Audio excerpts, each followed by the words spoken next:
Okay, number 9, you're going to find the value of x. So notice they say A, B, C, D here is a square. Okay, please understand from a square, these all are congruent, and also that the corners are 90 degrees.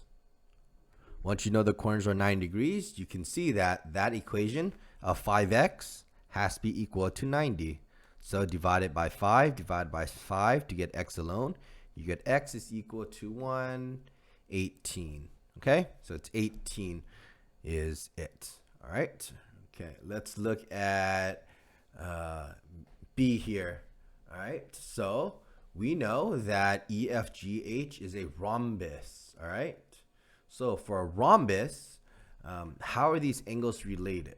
Right, well, notice these are actually, this and this are parallel from each other, because again, a rhombus is a parallelogram, and this is the transversal.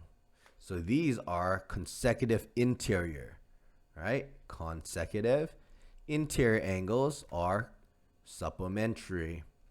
Since we know it's supplementary, we can then set up the equation. 130 plus x is equal to 180. So subtract 130 to both sides. This cancels. X is equal to 50. There you go.